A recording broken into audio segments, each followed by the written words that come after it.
my goodness.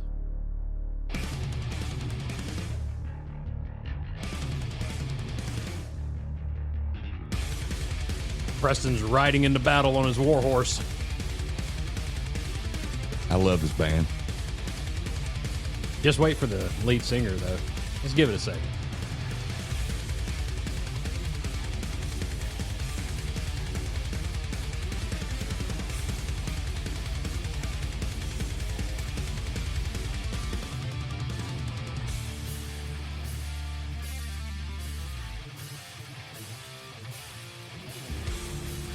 Welcome to the Wednesday episode.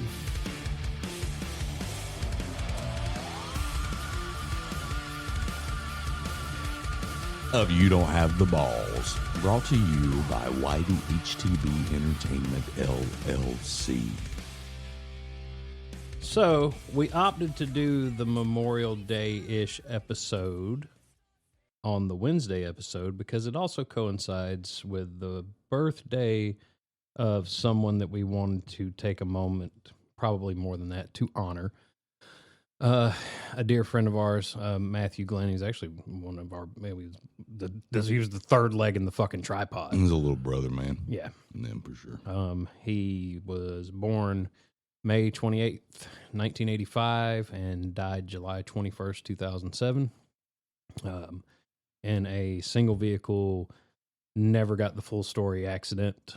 Mm-hmm. It was very abrupt and it was unexpected and it was life-changing. Yeah, most definitely was. It was life-changing for me. It was life-changing for Preston. It was life-changing for anybody who knew him. He was the original guitarist for Nameless. Mm-hmm. He was also the reason why we opted to never name the band Nameless afterwards. Yep. And always did a memorial song for him of In This River by Zakk Wylde and Black Label Society. Played it at every show. I always had his, if you ever look at old pictures of us on stage, you'll see a white bandana around my wrist, and I still have it. It was his bandana. Yeah. So I wanted to take a minute to try and explain why I see things now the way I do versus before he passed away. Before I passed away, I had a sense of immortality. I felt like I was going to go on forever. There would never be an end, and it didn't matter who I said what to or how I said it to them because they would be there the next day if I needed to apologize. And it taught me that that is not the case. You do not know when your time is up on this planet. And it took years for me to process why I had become so sensitive about certain things and why I would see small problems that people made into giant messes. And I'm going, why are you doing this? It's not going to fucking matter. At the end of the day, it's not going to matter. So why are you so upset about this particular fucking moment? It'll pass. And it's what taught me how to live my life in this. It'll pass. You asked why I wasn't so upset, why I would be way more angry on the last episode about the well, because I know it's going to pass at the end of the day. It doesn't matter. It'll get fixed. It, may not be today, but it will happen. It will be taken care of. That's awesome. I wish I was wired that way. I would be a lot more happy and probably not have high blood pressure if I was wired that way. I still have high blood pressure, and you got yours for the same reason I do. We both heavy set fucking dudes. Yeah, what would I do with heavy hill? We like to sit on it. That's what I'm talking about. Yeah. But the American dream, dusty roads, baby. I got where you were doing. That was a good one. But anyways, Matthew just had he had an easygoing way about him. He would get angry, he definitely would get angry, but he would laugh it off. And I think that was one of the greatest things about him was the fact that he could laugh shit off. Mm-hmm. It didn't matter what it was. Just cook as shit. And you had more time with him. You'd known him way longer than I did. You'd known him since childhood. Yeah. We hadn't been close, super close or whatnot, but until we all started. Yeah. Well, I mean, but I met him when he was 16. He had just started driving. He was the part-timer at the music store I was the assistant manager of. Yep. An extremely, extremely talented guitarist. I mean, just awesome, and super good dude. No ego, no nothing. He had his he had his weaknesses like anybody else, but I always tell this funny ass story about, he'd started working third shift. And this was before he was working third shift when he passed away too, but this was before all of that. This is actually when you guys were roommates, and I had gone over one day because I wanted to hang out with Matthew. Yeah, so I knew how to get him up. I still have this ability I can wake people I'm close to up without them being immediately angered.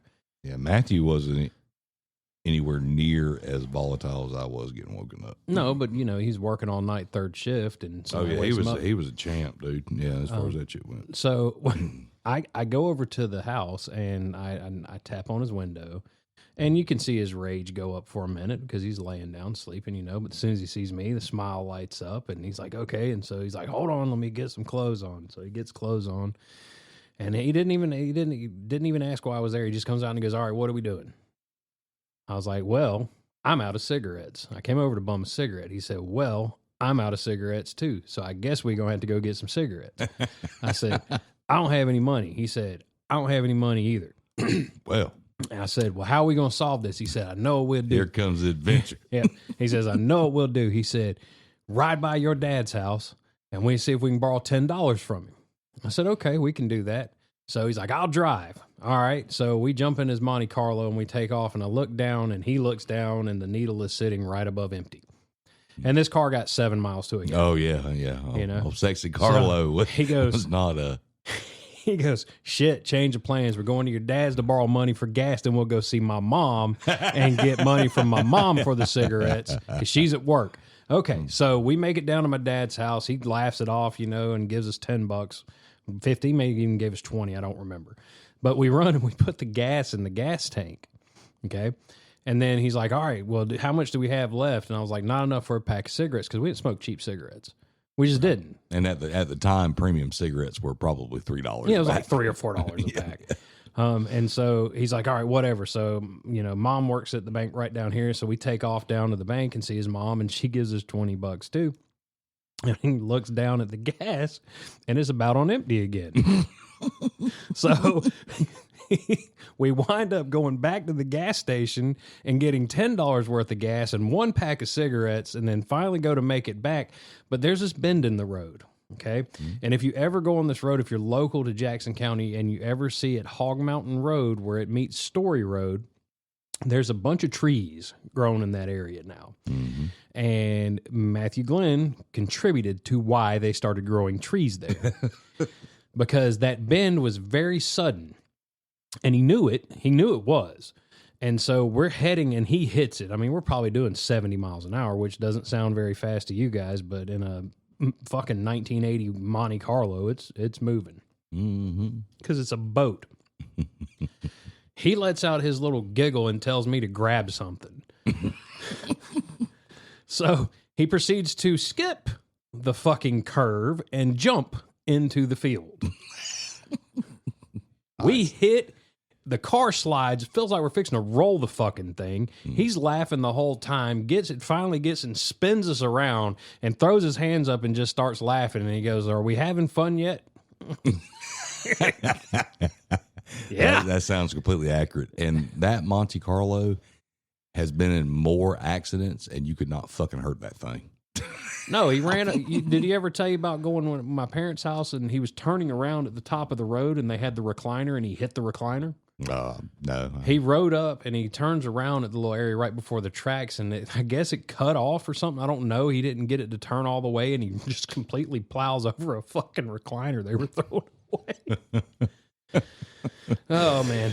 But he was awesome. So you share a story. I know you've got one at least. You have tons, but yeah. So I've got one that comes to mind. I remember he'd gotten a good paycheck. He'd worked a bunch of overtime, and he had we were at the time we were working on the music thing, but we weren't playing anywhere. We were just doing house jamming and stuff like that, working on everything. So he's like, man, we really need a computer, So he had a good paycheck. Well, he went and bought which at the time bought like a $400 computer from Best Buy.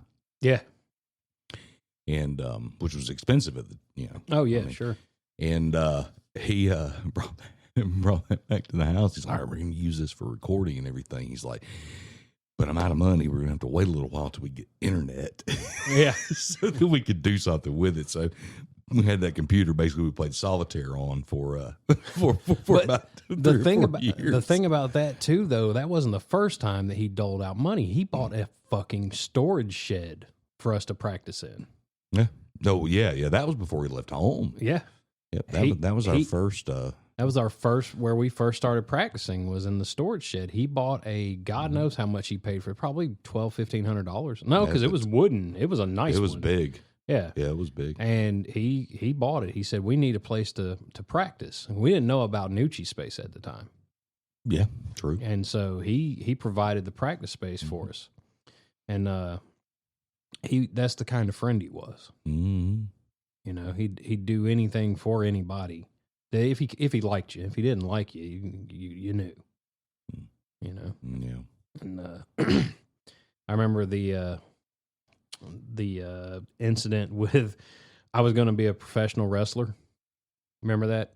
Yeah. That time that time when I did it for a minute, You did some too, and you've been in the entertainment business before. Yeah. So, but I go to the house, and it's got lower ceilings, and I'm hyping Matthew up. I'm like, I'm gonna do this, man. Like, and he's all excited for me, it's because how he was. He's so supportive. And I said, let me show you my finishing move. And he's like, all right, what do I do? And I was like, I'm going to pick you up. You just jump on my shoulders and I'll do the rest. I promise I won't hurt you. We're going to throw you on the bed. He's like, okay. So he jumps up, and I go to do the little thing, and it's like an F5 looking deal, Yeah. So, and all you hear is wee, pow, and he kicks the fucking fan and busts the light, breaks the fan, and laughs like hell about it as he's laying in fucking glass, and it was just one of those things. Or the whole incident when you guys were moving. And the recliner falls off the back of the truck on the side of 85, and he jumps out, and he rocks back and forth on it, throws a thumbs up, grabs it, throws it back in the truck, and then jumps back in the car. It's like we're leaving it if it doesn't work. That's what it was. He was giving it the rock test. Is this thing still working? Oh God! I remember. You remember the night in Athens? I got him into the bar. Yeah, and I got him a wristband at the bar. Mm-hmm. And we got baby boy drunk. He was a trip though, man. He didn't get to enjoy that after, because he died right at 21. So yeah, he was 20 right at 22. But it was. I get lost sometimes about it, because I think back to what you said. We were so upset. And it was just like our world had got turned upside down. It really had. And I remember one of the comments that you made to me that stuck with me. It said, the minute that you forget him is when you should cry. Yeah. And that's the advice I want to give anybody that's listening out there who's struggling with a loss. It's okay to cry, and it's okay to be upset. But it's also okay to give yourself time to breathe and be happy and be enjoy the time that you did have with them here. Absolutely, because if you don't move forward with them and carry their memory, you are not doing them justice. No, you're not. You're not. So, unfortunately, they're gone, but they are not forgotten. Exactly. And it's up to you to carry that bright torch along with you. You got that right. There's that old saying, when someone close to you dies, there's actually two people in the grave. Yeah. But you're still here. You're still present. You're still in this world. Carry on that memory. That was it's funny because after he passed away, we kind of gathered our shit, and that's when we really pushed with the band. Yeah. And we did it in his memory. Yeah. And it was always felt like he was there with us. It did. It really did. You know? Because we kind of did. We were young. We procrastinated a little bit with it. We could have moved forward a little faster with what we were doing. Yeah. But we procrastinated to the point to where we realized, like you said, life is very short. Yep. And that's and this being the belated Memorial Day episode, it is the same concept with all of our lost veterans. This right. Memorial Day, this holiday is about veterans, people who have given their lives for the lifestyle, lives that we have here in America. And my heart and everything goes out to them. But I feel the same rules apply. Yeah. If you decide to get in that grave with them and lay there, then they do not live on. Oh. So you have to carry them. You carry their memory. And I really do feel like they're watching from somewhere and they got a little smile on their face. We physically carry Matthew's memory. You and I both. We have a matching tattoo. It's a portrait of Matthew. We both got it. Ironically, it was done by my ex, who was close to him as well. Her boyfriend. That's a whole nother story for another episode. But that's some Spranger. But he was cool about it. That was the thing. He was. Like he put the awkwardness aside. Yeah. And he said, okay. He said, and he did them for dirt cheap. Yeah. And even I remember him saying at the time, he's like, this is not really my thing, but I want to try to do a good job for you guys. Yep. So yeah. So, and he did a good job. So, but Matthew touched everybody's lives that he was around. He did. Sure did. As much as I disagreed with the way my ex handled it, that's how she had to handle it. Yeah. At the time, I absolutely disagreed with it. What do you mean you're not going to go see him? You're not going to go say goodbye? It didn't make any sense. Yeah. It didn't, but I guess that was how she didn't want to see him. So, and I had experienced some close loss before that. Right. Because my grandfather. my family's pretty large and my grandparents were born in like the early 1900s. Right. So I had experienced that, and I was not prepared in any way whatsoever. It wasn't until Matthew's passing that I truly understood loss. Exactly. And it did, just like Joe said, it changed me forever. That's right. And still to this day is a huge part of who I am and my personality. It did the same to me. It really did. And to know that there are things that I say in my almost everyday vocabulary that were coined by him. Yeah. That kind of stuff. It just kind of carries on. Anytime I see Bad Boys 2. I love that movie, dude. I think about him. Oh, man. I love that To a movie. point, I named my son after him. Yeah. And that was the way. And we had a bittersweet moment with my son's first birthday, if you remember that, where it was me and you and Matthew in a picture again. And that was crazy. Yeah. We're not trying to bring you guys down, but we do want to celebrate his life. We do. We do. This was something that was going to absolutely happen with our podcast, was to talk about him and talk about what he meant to us and the impact he had on our lives and the impact he had on our lives afterwards. I remember the day that he passed away, I had to go to work, and I had an hour and a half, 2-hour drive to get to work. And obviously I'm upset. The other manager that was there at the time, his girlfriend, was bitching because she wanted to go home. And I cussed her out in front of God and everybody else. Mm-hmm. And I said, I'm going home. Well, that means that he's got to stay, and I don't give a fuck. I can't work. I couldn't. Yeah.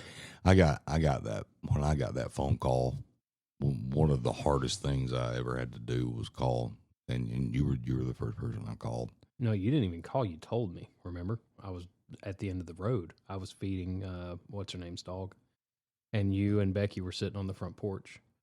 and you were on the phone, and I waved, and you did the hold on finger, which I never do. Right, and I went in and fed her dog, and then when I came back out, you were already down the hill, and you said, I'll never forget it. You said Matthew was in an accident, and I said, "Oh my God, is he all right?" And you said he didn't make it. Yeah, you know, and I couldn't process it. You know, I couldn't process it.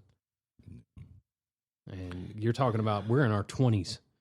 Okay. Yeah. So yeah, well, there was 3 to 4 years between us. Yeah. Because you're like a year and some change older than I am. Yeah. And So it was, and just the shock of it. Okay. The shock of it didn't end. It lasted like through the funeral. It was like everything was a haze, you know? And I remember, and it could have been a trick of the mind or whatever, but I remember after the funeral, we went back because we all lived in the same neighborhood. Mm-hmm. And I was sitting in my recliner, and I swear I saw him walking down the hallway. I swear I did. Yeah. You know, which, truth be told, the voice that I heard when I was in the wreck that tore the hole in my arm was his voice. Yeah. It was clear as day. So if you got somebody out there that you lost, you know, and you're having a difficult time with it, I'm here to tell you it's okay to have a difficult time with it, but don't let it be what drags you under. You know, be a light, like Preston said, be a light for them.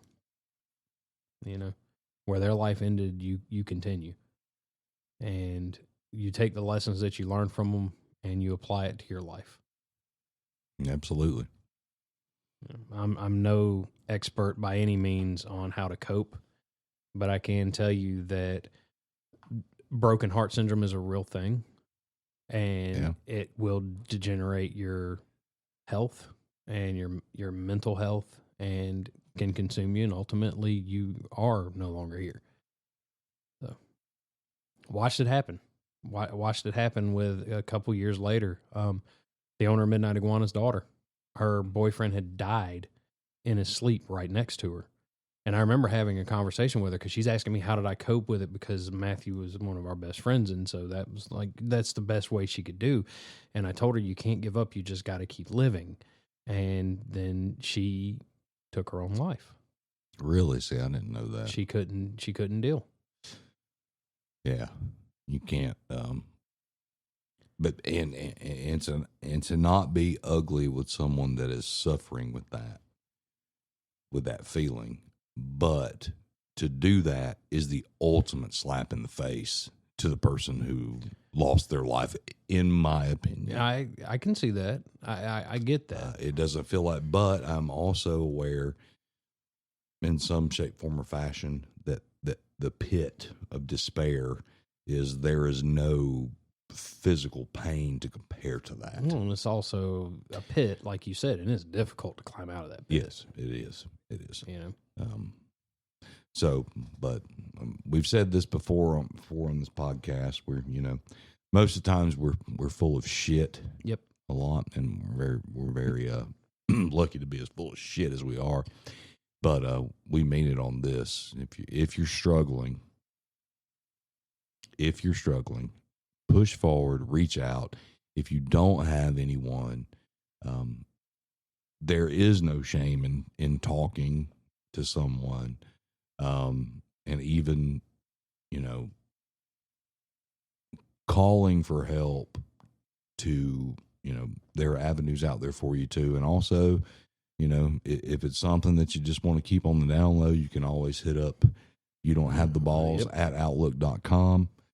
We don't check that regularly because we don't get anything but advertisements on there. If we get it. Yeah. But please, by all means, if you got something bothering you, you can hit us up on there. I can tell you, and you're absolutely right. And there is also a thing that I learned that may not apply for everybody. I get that. One of the ways that I learned to cope with things was I would take the hurt and I would turn it into anger, and I turned the anger into motivation. Yes. I did what I called living in the darkness. It was all around me anyways. So I just embraced it, and it motivated me and it drove me and it made me more focused and it made me more successful. Like instead of counting my losses, I was counting my successes, Yeah. I hightailed it out of a dead end ass job that was going to put me in an early grave because it was manual labor for 10 hours or more a day, and got into an amazing company that actually, even though it's a very, very large corporate company, they actually physically give a shit about their employees. You blue collar racist. Here we go. Here we go. Oh man. Anyways, but I couldn't have done that had I stayed stuck. Right. If I'd have let it win, no, I'm gonna make it work for me. Yeah. There's an old thought and it's a saying that I've said it to my kids before whenever they got into a problem with their mouths. And that's like I said, you can control when shit comes out of your ass. That means that you can control when shit comes out of your mouth. Unless you don't have a gallbladder. Yeah, okay. I was going to say it's not entirely. We might be streaking. You know what I'm saying? and I ain't talking about the funny kind. You ain't talking about the negative kind. We're not running through the quad. No, we're not running through the quad. Or if you are, it's squish, squish, squish, squish, squish.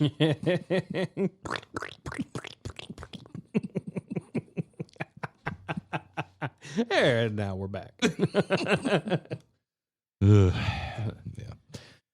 That, I mean, at the end of the day, it did change us.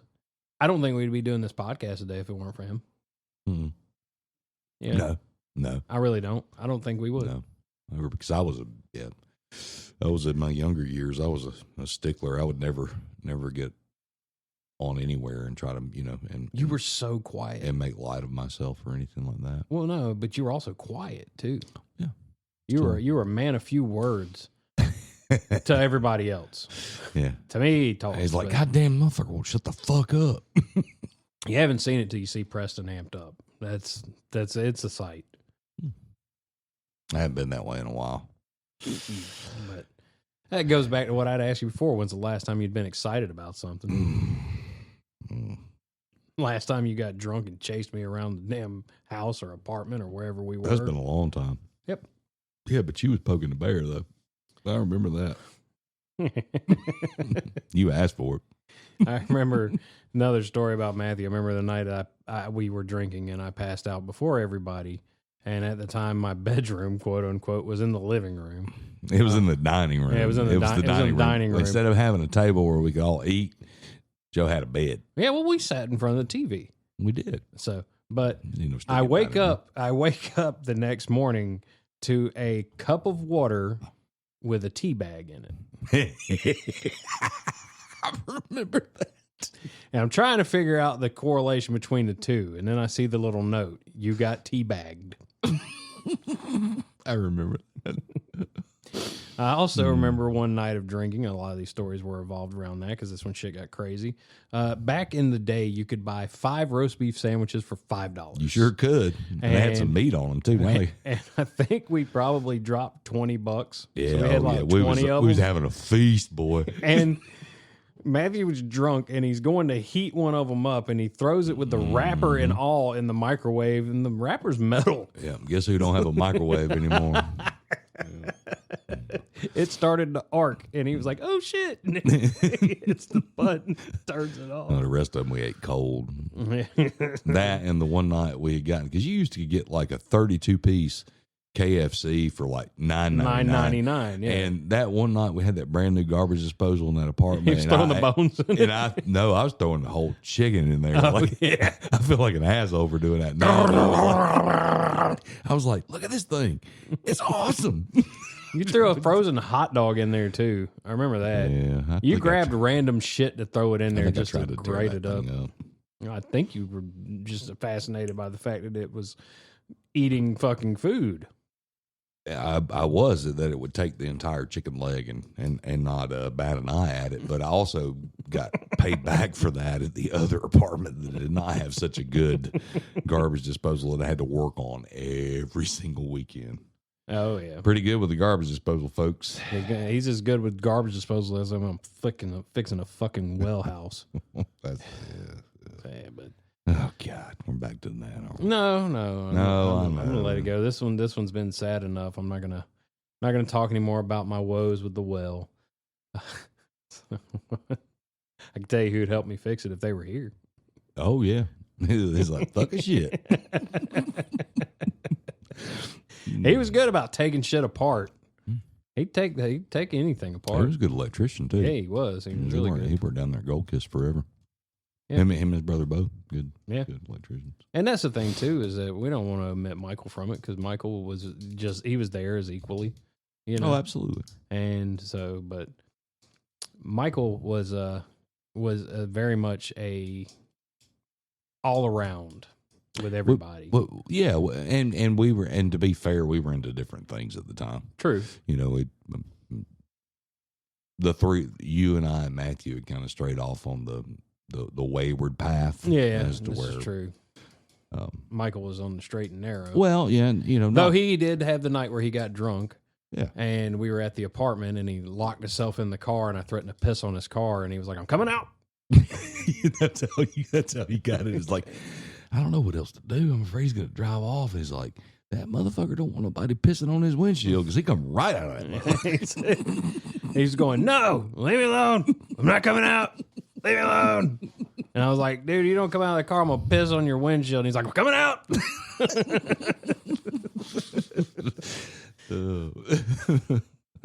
Coming out.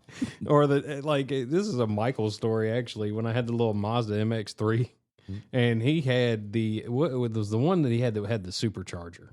It was a Pontiac. Grand Prix. It was a Grand Prix GTP. Mm-hmm. And he was like, we pull up next to each other. We had planned this. It wasn't like it was random. We pulled up next to each other, and I decided I'm going to lay a wheel in my MX-3, and it had been raining. Mm-hmm. And so I go and I do it, and I start sliding into a guy in the turn lane. And the look on Michael's face, because I know mine was freaked out, and when we stopped, he was still like, "You almost hit that guy, and you weren't even doing shit." Oh man, that's a fun with them cars, man. I mean, but then again, it was also a smaller area back then. There wasn't very many people on the roads. You know, it was also, you know, in the time period where the cops knew us, so they didn't give us a whole lot of shit. You know, I don't remember that. They knew us from the music store. Oh, and they knew you. Yeah, they knew me. Yeah, they knew me. I was under constant scrutiny. So I remember I ran it was my birthday, as a matter of fact. I ran a stop sign in a parking lot, and thankfully the sheriff that pulled me over knew me, and he was like, "Yep," he was like, Your insurance is not valid right now, and your driver's license is out of date, expired." And he was like, "Please go take care of this tomorrow." I was like, "Dude, that's like I'd have went to jail in Gwinnett County for that. They'd have hauled my ass straight to jail." So I've got a funny one. I was with a particular friend of mine that shares the same last name as me. Okay. Yeah. And also his cousin, I think, listens to the podcast as well. Oh, okay. So he and I were always hanging out. We'd ride to Gwinnett County. This was talking about we'd hang out in Gwinnett County or whatnot. And I went to Commerce. I knew everybody and everything in that. And this guy, he was a speed addict, you know. He would speed everywhere he went. So we got pulled over by GSP, and it was the dad of one of the guys I went to school with, whose last name happened to actually be Glenn, but only with one N. Right. And I knew him because I worked out at the gym in town where he worked out at. Oh shit! So okay. I knew him. Yeah. Well, we get pulled over. And I see him getting out, and I'm sitting in the passenger seat, you know. I mean, I'm like 16. Did you freeze up? That's the Joe White special. I did not freeze up, but I had cigarettes, and I was a little worried about that. Ah, gotcha. I was a violator. And he walks up the side and tells my buddy to step out. And my buddy he can't keep his hands out of his pockets when he gets nervous. Oh shit! Okay. And I see the trooper didn't realize that I was in there because he wasn't paying me any attention. Yep. And my buddy is doing all this stuff and kind of getting in trouble or whatnot. And he keeps putting his hands, and I can see the guy getting it. And I open the door, and he's like, "Passenger, stay in the car." And I get out and poke my head up. And I was like, "He's not gonna do nothing," like that. And he looks and he sees me, and he's like, "Boy, don't." And he's talking to my buddy. He's like, "Boy, just keep your hands out of your pockets." Yeah, you know. really. I was like, and he gives him a ticket. And lets him go. And he's like, "Now slow down, and y'all be safe." And and we go on about our way. But I thought that he was fixing to get arrested. I was like, because he couldn't keep it. He just have his hands in his pockets and shit. And I'm like, I poked my head out, and he's like, "God damn it!" He's like, "This motherfucker." I remember one time Matthew had just bought that SUV thing. I don't know. It was an Isuzu. It was Isuzu rodeo. Yeah, the it was rodeo. a rodeo. And I don't know why we had to go to Gainesville, but we went to Gainesville. I mean, it must have been dealing cigarettes or something. I don't know, but he was one of his adventures. We're going to Gainesville. Okay, so I'm riding with him to Gainesville, and he had just gotten this thing. It did not have a plate on it. Ooh. And he didn't give a shit. He was like, "Well, I got it's legal, you know." Or no, that's what it was. He was going out there to get the title. That's what it was. That's right, yeah. So he was riding out to get the title. So we go out there to get the title, and then we stop at a Mexican restaurant, and we eat lunch, and then we're heading back, and he gets pulled over by Pendergrass. And he's telling the cop, he's like, "The insurance is on it. I've got insurance." He's like, "I literally just went to get the title." And so the cop realized he had a dud, you know? So he goes back to the car, and he comes back, and he goes, "Are you aware that your driver's license is suspended?" And Matthew looks, and he's like, "What?" And he was like, "No, it's not. You know, like, I know it's not." And the guy was like, "I know." And he's just giving him shit. But Matthew decides to mess with the cop a little bit. And I was at a moment, I'm not going to go into what he said, but I got scared that we were going to get arrested. I was like, "Holy shit." For tomfoolery. I can't believe he just said this to the cop, and we're probably going to jail. Because he could have got him for verbal obstruction. I gotcha. Because the cop was fucking with him, but Matthew didn't like it. And he didn't take it as a joke. Yeah. You know? And so, yeah, but that was another one of those fucking adventures. Well, you know, when it was when Matthew got caught for possession, Yes. for possession of the drug that is no longer the drug and all that shit that caused him so much trouble. The left-handed tobacco. Exactly. The devil's lettuce. When he got caught for that, so he got in trouble for that, and his license had gotten suspended. You know, at that point. Yeah. And I was taking him to work. We were going through Decadia. Oh, yeah. Oh, my town, my new hometown. And roadblock right on the middle of that. They're the only city I know that would do a roadblock on 6 lanes. On 129. 6 lanes. They're the only person. Yeah, true. So we come up to it and we'll get out there, and you know, I'm in the Carlo 2.0. Yep. And we pull up, and the guy looks and like, "License, registration." He's like, "Where y'all going?" It's like, "I'm taking him to work." "Well, where do y'all live?" And you know, I was like, "Well, we live back here off of Story Road." That's none of your goddamn business, Jim, and I'd appreciate it if you stayed the hell out of my personal life. And then he goes, "How long have y'all been there?" And then Matthew goes, "Oh, about 4 months." And I'm like, "God damn it!" And I sink down in my seat. I'm like, "So I know that's a violation." Oh, Like shit. immediately, because you got to have your license changed within like 60 days. Yeah. And then the guy goes, "I'm gonna need y'all to pull over here." Oh, great. Okay, so pull over. Matthew's like, "Man, I'm sorry, dude. I didn't mean to." That's okay. It's all right. It's gonna be a ticket for, you know, there's nothing else going on. And the officer comes over, deputy, and he says, "How about I search your vehicle?" I'm like, "You can. And it's a waste of your time." Right. And he's like, "All right, hold on a minute." turns around and he leaves. And Matthew goes, "That's the same goddamn thing I told him. He had me out with my butt cheek spread." That's what he said. And he comes back and hands me a ticket for not changing the damn address on my license. It says, "All right, go ahead." He said, "I told him the same damn thing. And he had me out, frisking me, my butt cheeks hanging out." I said, "Well, damn, man." I said, "I guess it's because my car was clean." He's like, "That's exactly what it is. I had shit everywhere."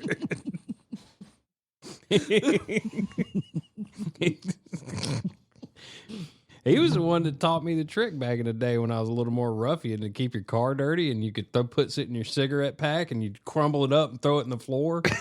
He's like, they're not going to take the time to look through all those empty cigarette packs. God.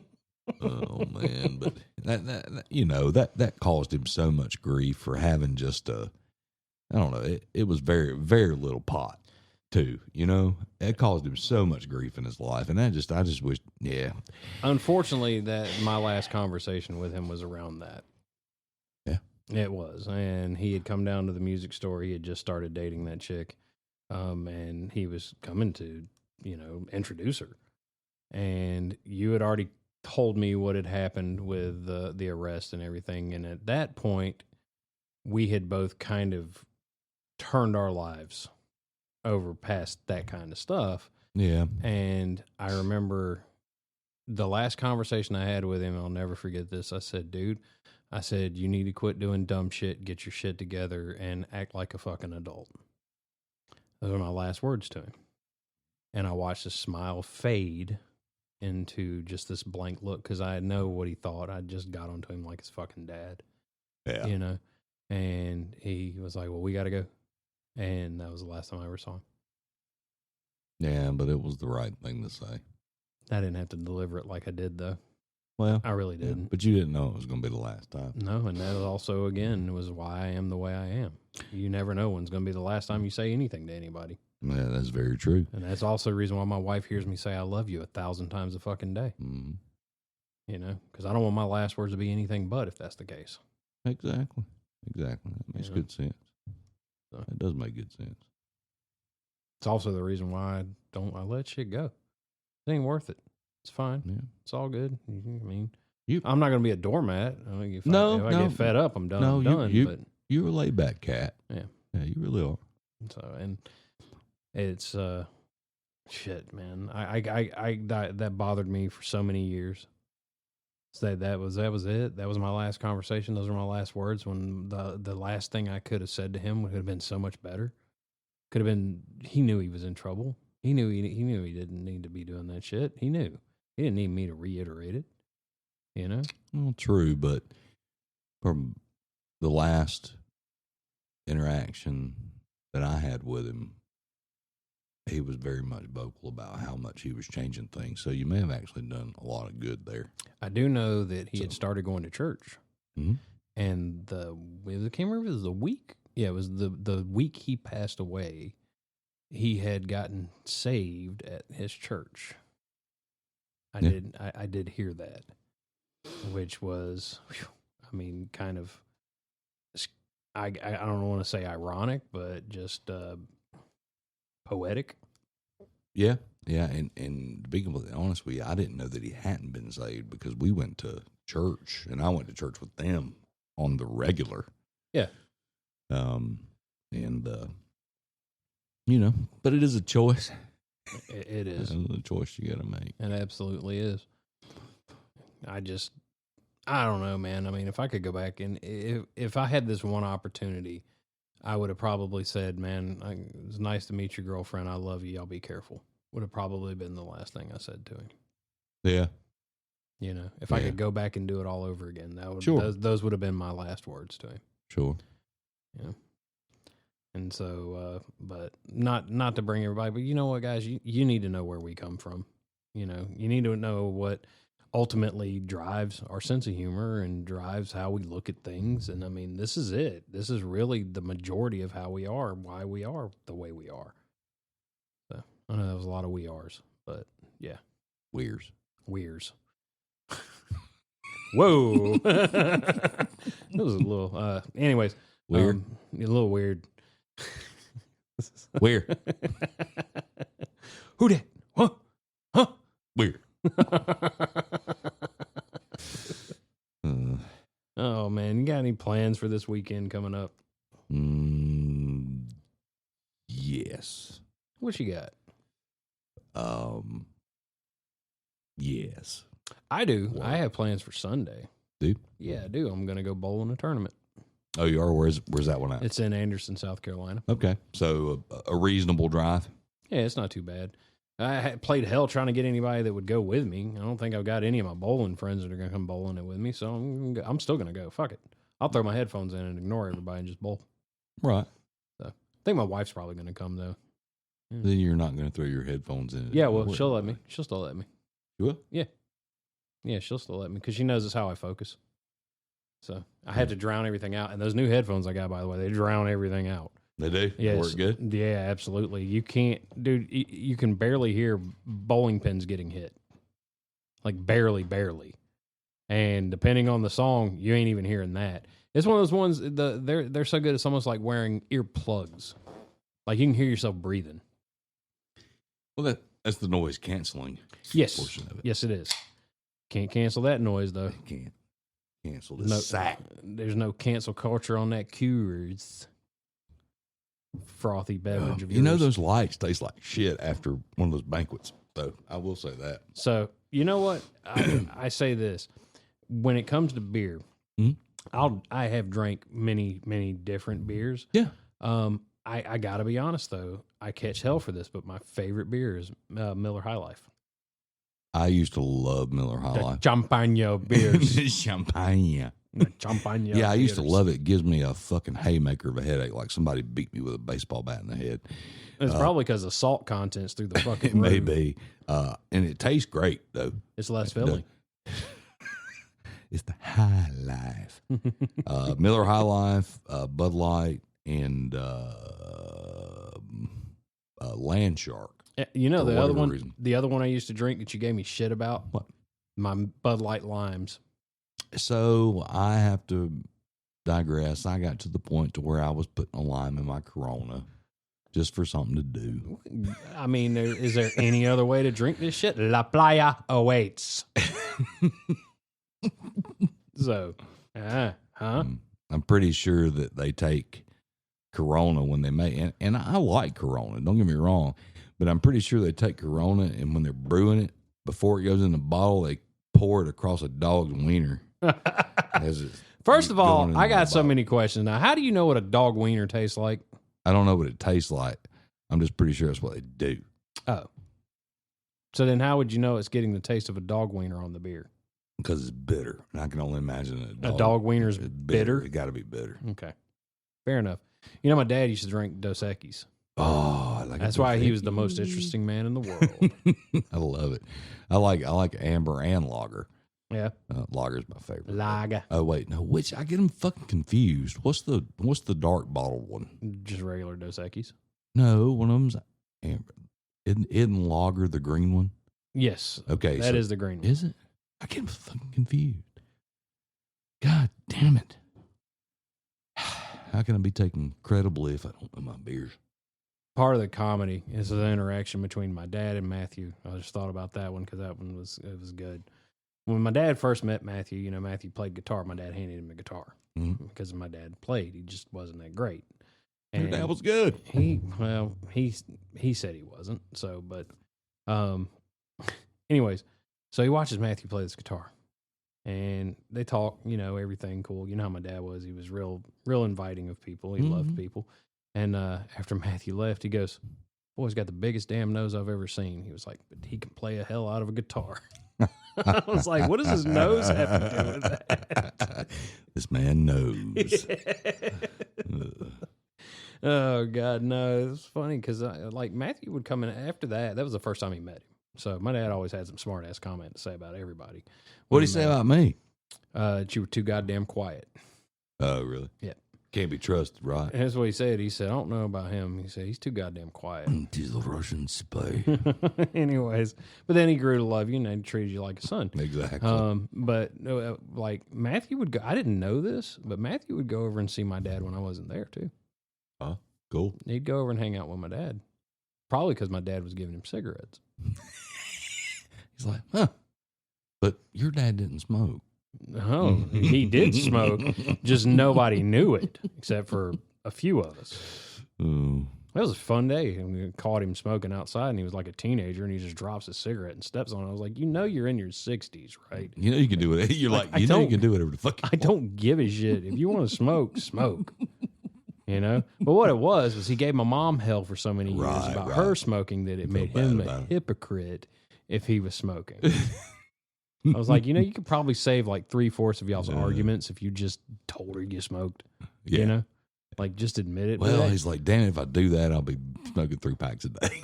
But, like, I can't really say much because in my first marriage, I supposedly quit smoking, and I just quit, smoking in front of her. I remember, man. So growing up, alcohol was the devil. We didn't do that. We weren't around that. Yeah. Now, Daddy used to get kidney infections, and he'd need a beer to clean his kidneys, and he out. would get a 6-pack. Yep. And now I can honestly say that 6-pack was he'd drink 1 or 2 of them, and it would sit in there until it would go by, until it'd be thrown away. Yeah. It would just sit in there. So, but later on, at the end of retirement, he decided he liked to drink a little bit. Yeah. Okay. Well, by this point, he has not built up the stamina that one must work an entire lifetime in order to achieve. So Daddy could be a little bit of a lush. When it came to drinking, and this motherfucker liked to go out and do that at the local bars. So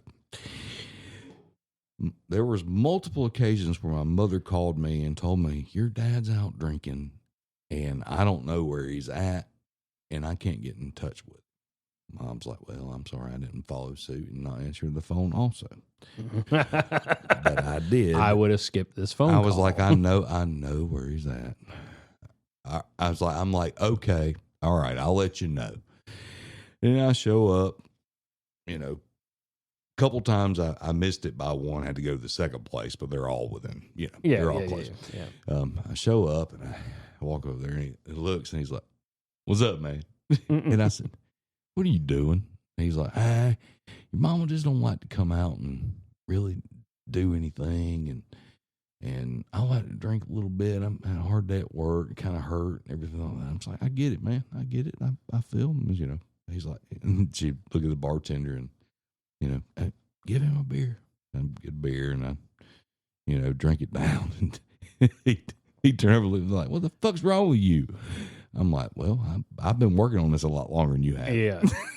Yeah.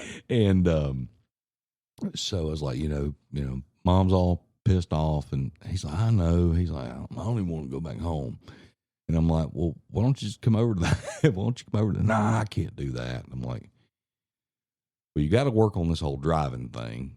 Right. Because you're getting, lushed up and you're trying to drive around. I don't care what you're doing or where you're at, because you're literally sitting here just talking to the same people you would talk at breakfast.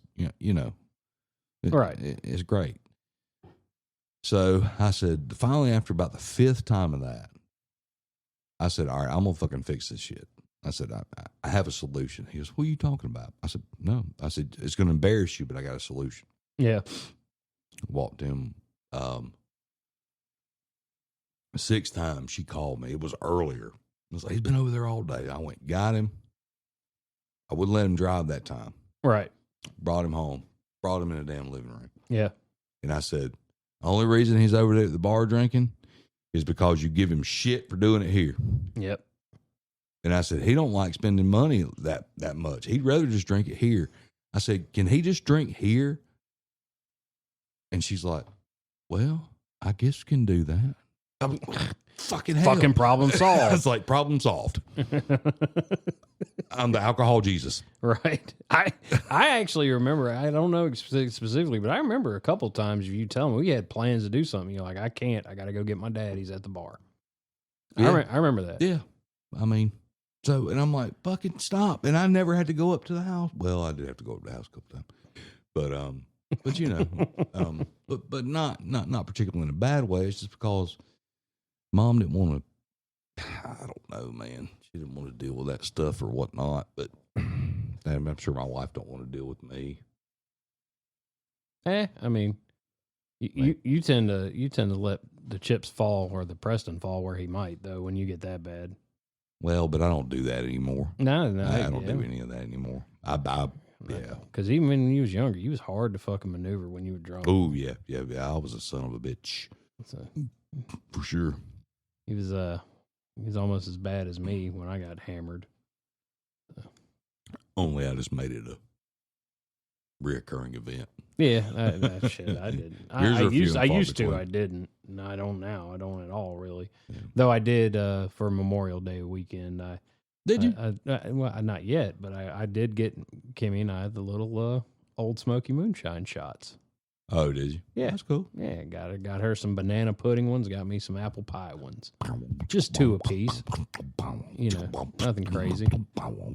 I'll take my little shot tomorrow when I'm cooking my 6-hour ribs. Oh, you got some ribs? You gonna put some rips on? Yep. I'm gonna do the 3-2-1 method. 3-2-1. Oh, you gonna don't put them in the oven. I'm not. I'm putting them in my smoker. I was gonna say don't fucking ribs, folks. Ribs should never touch a fucking oven, nor a boiling pot. I don't care. That's how they serve them to you at a restaurant when you pay for them. They put them in an industrial oven. Ribs should not be in an oven. No, never. No. So I'm going to actually get up tomorrow and start smoking them probably about 10 o'clock. You got to keep that thing low. 225 degrees. Mm-hmm. Yeah, but your pellet smoker will stay lower like that, right? Mm-hmm. Sure will. You know, I have nothing to grill tomorrow. For shame. I didn't plan for it, but we kind of ate like gluttons earlier today. Well, there you go. Cat's out of the bag, y'all. We're still recording.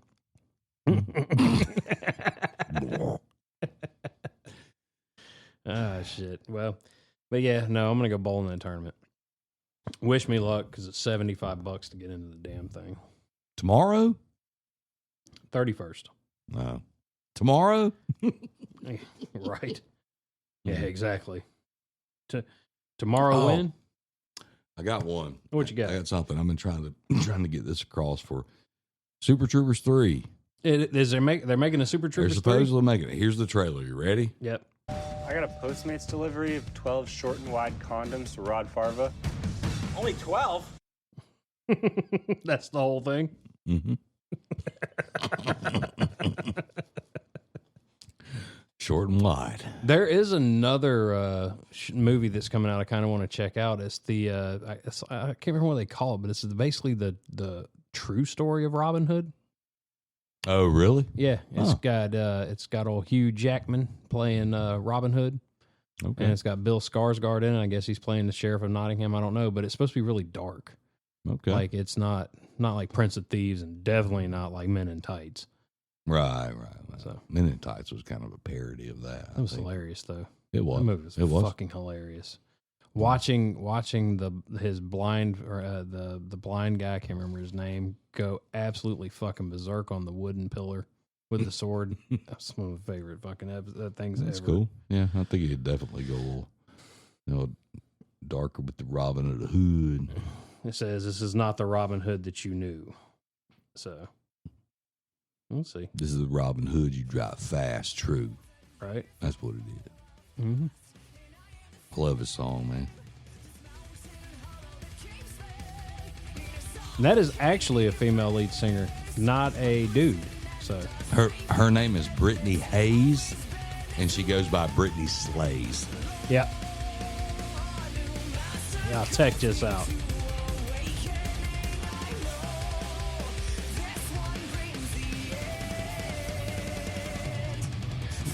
For all the Renaissance Festival cosplayers. Yeah. That's what this is. They do it. No, they do. Yeah, they really do. So. Yeah, all their stuff is fantasy based.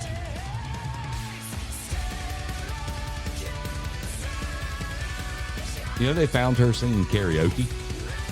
That's a fucking good find. Yeah, no That's doubt. like finding a Picasso in a fucking thrift Yeah. store. Anyways, for this episode of You Don't Have the Balls, this has been Joe. This has been Preston, but we're going to wait for the breakdown just coming up before we end the episode.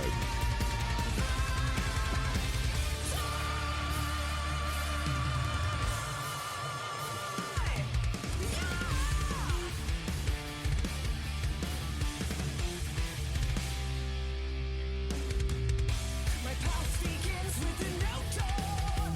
A voice is calling my name. It always starts as whispering, then magnifies to a scream. I'm drawn to the creature that wakes me, bound to them by the curse. My soul Dirty motherfucker. I see when I want to listen to a song. I'm fucking goddamn. The breakdown's 10 minutes away. That is a long ass song. You know what? What? I got you. Okay. Oh, you don't let me finish my song? Here's the end of our damn episode. Touche, sir. Touche. We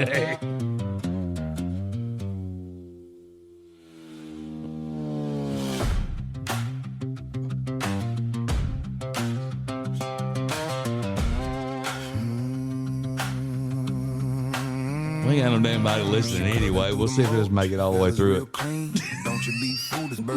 If you could tell us what song plays at the end of the episode, we'll send you 15 free stickers. How many stickers you got left? All of them but 2. I'm just kidding. Stingy as fuck with them, ain't you? I'm just kidding. my Cooper, she belongs in the pen. Picking my feet, her ass in the street. Bad mother clucker with a taste for me. You said this is all AI? Yeah. The video is like super good quality too.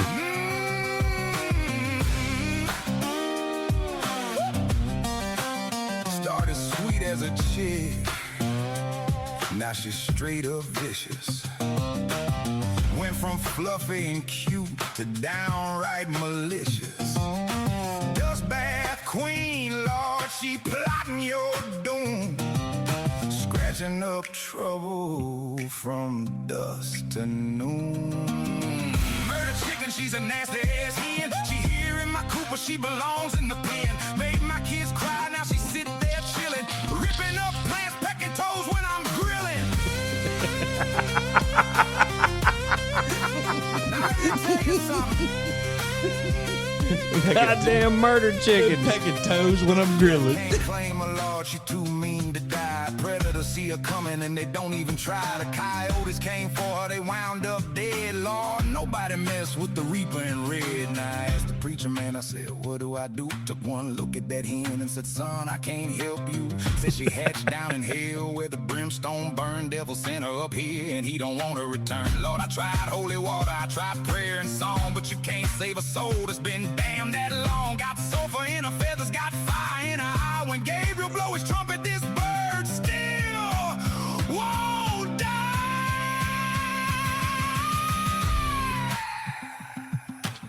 That's a hell of a fucking bird. I do believe Satan himself is scared of that chicken. Be the toughest goddamn meat you've ever eaten. Murder chicken, she's a nasty ass hen. She here in my Cooper, she belongs in the pen. She the y'all of my yard, the pimp of my patio. Bad mother clucker twerk to rap on my stereo. Murder chicken. Murder chicken. Lord have mercy. Up next, a brand new episode of Ow My Balls. Ow, my ball.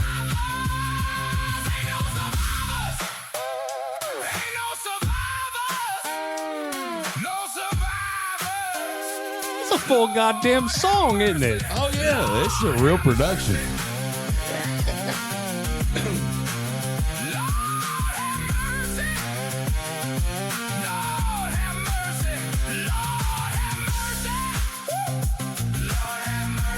And the bad thing is, it's actually pretty good. It is good. I'm impressed. To be AI, it's pretty good.